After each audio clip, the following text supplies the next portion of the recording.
Hello everybody, Ole Gamer Joe's back here with another Media Moogle review for you. Today taking a look at Fury Unleashed. This is a game that has been around for a long time, but is finally entering its full release as of May 8th on Steam, the Nintendo Switch, which is where we played it, Xbox One, and the PlayStation 4.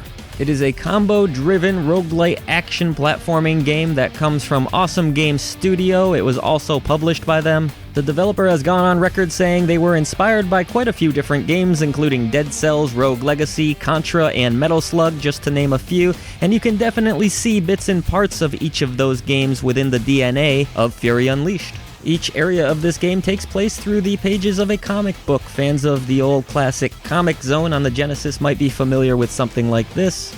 The author of this comic series, which takes place within the game, is named John Kowalski, and he's basically hit writer's block. He's out of ideas, he doesn't know what to do. That is the main premise for this game. From there, you can choose a character, male or female, whichever you prefer, customize the look of them, and you'll take them through the pages of this comic book world, collecting ink along the way. But hopefully my description's a little bit helpful there. I didn't find the writing particularly great in this game, and I wasn't really in it for the story so much as the action. But one thing you do have to tip your hat to with Fury Unleashed is the fact that it does have quite a bit of that action. When you are starting out, you can choose between two difficulty modes. There is a hard mode, which is the one the developer recommends, but I personally do not because it is very difficult, especially as a starting point. And then you have an easy mode, which for me really felt more like a normal mode and a good starting point for players that aren't familiar with how this game works. But either way, the game will quickly wisp you into a tutorial where you will learn the different controls. There are quite a few buttons to be worried about in this game as it tries to utilize pretty much the entirety of your controller. And it will absolutely take a little bit getting used to for sure. This game is all about its combo system. You want to run through this game, which is done with the R button, and very early on when I wasn't running enough, the game would constantly remind me of that fact. You need to move pretty quickly in order to keep your combo chain up, and that involves going from comic panel to comic panel, destroying enemies in a variety of different ways. This includes using a close-range melee attack with the Y button, double jumping, which feels a little bit floaty, but not too bad with the B button. And as far as the aiming and shooting in this title, you will use the right stick to do so. There are some auto-aim features that you can customize in this game, from high to low, whatever you prefer. I believe the default was high, if I recall. And on top of that, you can head stomp on your enemies in this game. You also have grenades with the L button, and you have magical abilities of sorts with the X button in this game. Some examples of those include being able to slow down time and a freeze attack. Consecutively killing enemies, however you decide to do it in this game, will boost your combo meter, and getting it above 5 will unleash you, so to say, and you will become sort of invincible during that time, be able to storm through the level a lot quicker and more effectively. But whenever you take damage in this game, which will happen quite a bit and sometimes feels a little bit cheap when it does, you will reset that combo meter and be back to square one. I actually did like aspects of the combat. The shooting feels pretty good and I like the melee attack, but this whole combo thing was just not really for me. I could never really get in a good flow with the combat in this game for some reason.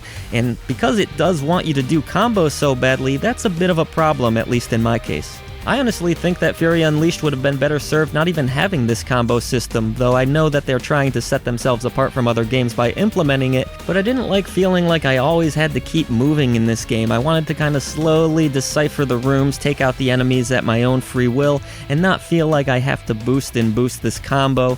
I totally get and understand that they want to make the action fast and frantic in Fury Unleashed, but when you can't get into a good flow with the combos, it honestly ends up being a little bit of a detraction from the game as a whole, because there is some fun combat ideas here, but it's possible some people will be better at this game and quite like the combo system. It just really wasn't for me. Being a roguelite, as you can imagine, you will die quite a bit in this game, and you're going to be playing through the same comic world for quite a while. But one thing I really did quite enjoy in Fury Unleashed was its upgrade system, which has you using the skill points that you've gathered on your different runs to upgrade your health, for example, your defense, your magic skills. Lots of different customizable options for your character in this game, and that's definitely one of the stronger points.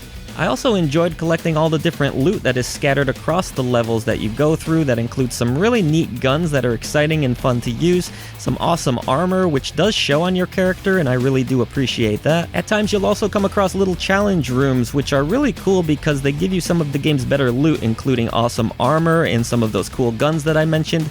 These challenges can vary from having to kill enemies using only your melee attack to bouncing on a certain number of enemies' heads, so there's good variety to them and they are rewarding.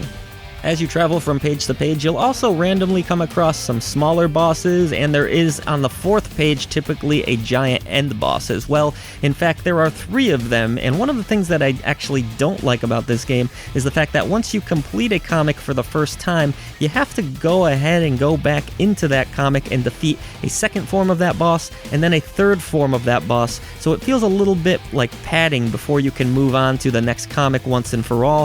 While beating that boss the first time does allow you to go into the next comic world, if you die in the next comic world, you're all the way back to that initial jungle comic. Until, as I've said, you are able to defeat that boss, which is a little bit of a variant of the same boss over and over again, 3 times. I just found that to be a little bit of a weird design choice. I feel like once you've grinded and grinded through that level, you're really sick of it and you're ready to move on to something new and exciting, so to have to backpedal and go through it all over again is a little disappointing. Another problem I had with Fury Unleashed was the fact that it just seemed unwilling to give me health. Even when I would nail combos and have a good streak going, I just couldn't seem to get health drops too often in this game. There are upgrades that are supposed to increase that, but even after hours of play, I found that the game was really stingy about this, which led to a lot of deaths and a lot of playing the same areas over and over again, which I understand is a part of this genre, but at the same time it would have been nice to have some health drops at least a little more frequently in the early going to help players. But I think one thing we can all agree on with Fury Unleashed is that it looks pretty cool. I like the comic book art style. Definitely does have that Metal Slug inspiration to it as far as the art design goes. There is nice personality and charm to the environments, and like I said, the customizable options with your character do bring more personality to them. I can definitely appreciate all of the fine little details that they put into the enemy designs in this game. The environments look cool, even though you do see a lot of them over and over again. And the soundtrack to the game is actually not half bad either. I quite enjoyed the hard-edged rock tone that it sets. The gentlemen that worked on this game have also worked on The Witcher, Bulletstorm, and Shadow Warrior 2, to name a few titles, so they are well-experienced composers that have set a pretty nice backdrop for this game's look.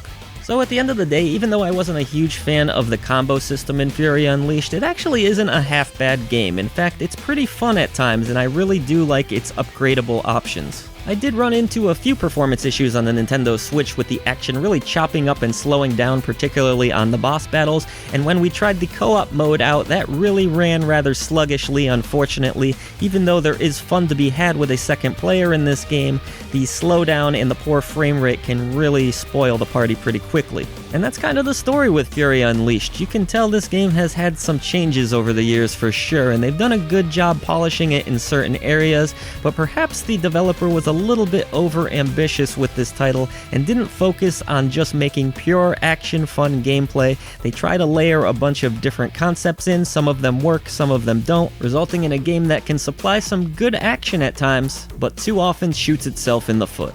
For more on Fury Unleashed and all of our other content, head on over to MediaMoogle.net, where we have some great podcasts you can check out, like I Dream of Indie. And if you have enjoyed our video coverage today, please do consider pressing the subscribe button and the bell notification below. If you really like us, you can head on over to patreon.com/MediaMoogle, where we have 3 great tiers to choose from. And also, if you don't wish to subscribe to that, you can hit the donation link below to give us a one-time donation. Thank you so much for your support of Media Moogle.